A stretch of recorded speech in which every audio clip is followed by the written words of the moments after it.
So the Comelec and Bank officially cleared Rodante Marcoleta of the election offense charges related to his such. He failed to declare all the money that he received during the campaign period last May 2025. Happy ba kayo sa naging desisyon ng COMELEC? Actually, in-anticipate ko na mangyayari yan eh. Pero syempre nakaka-frustrate pa rin na malaman na ganun na nga yung nangyari. Nakakalungkot lang, nakakasad lang kasing isipin na dapat itong mga abogado na to, itong mga magagaling na abogado, magagaling magbasa ng law, they can actually bend the law ng ganun-ganun na lang. Tayong mga hampas lupa, tayong mga nasa laylayan ang lagi na lang nagsasuffer. Sobrang unfair at nakakalungkot na tayo ang bagsakan ng lahat.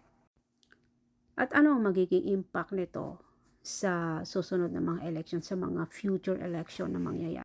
Siyempre malaki ang magiging impact nito guys, kasi gagayahin ito ng karamihan sa mga politiko. Iisipin ng mga yan, kung ito ngang si Marcoleta binet niya at nagawa niyang ilusot itong ginawa niya na pagtago sa mga donasyon, why can't we? Diba? Sobrang nakakadismaya. Nakikita natin ang harap-harapan kung papaano nila baluktutin ang batas. Nagagawa nila ng paraan, nakakalkal nila kung ano-ano pang pwede nilang kalkal. Kasi actually, nung nagbasa-basa ako, 1986 na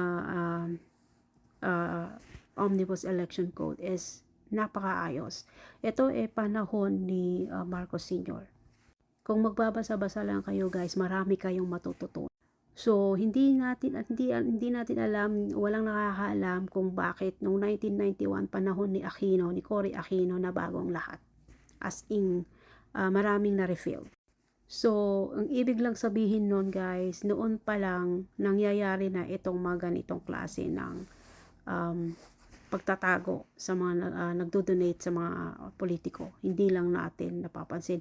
Ngayon lang siya na-highlight dahil merong isang good citizen or isang, ewan ko kung taga-anak bayan yata na nag-file na hindi nga siya nagdeklara ng maayos itong si Rodante Marcoleta, because I think kung wala pang o kung hindi nyo pa napanood yung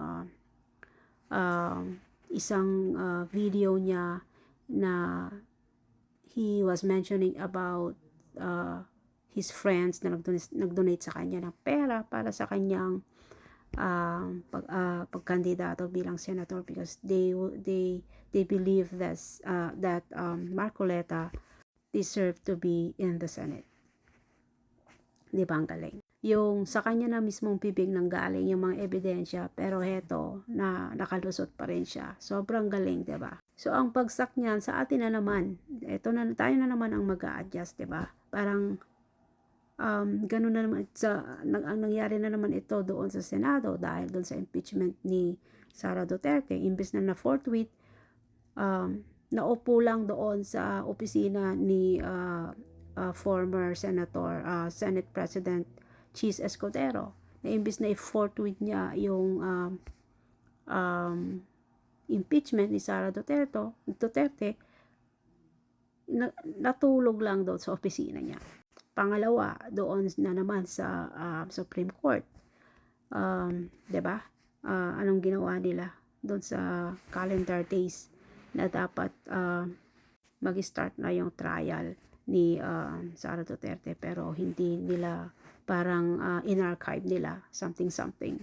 So parang ang nangyayari, sila na yung nag-a-adjust para sa mga hinayupak na mga politiko na to. Diba? Ang galing, no? Batas na yung mag-a-adjust para sa kanila. Diba? Nakaka-frustrate. Nakakawala. Nakakalungkot isipin na imbes na sila yung magkikip para laging maayos itong mga batas natin, pero sila pa talaga yung mag-a-adjust para lang sa iilang mga politiko. Disgusting. Disgusting.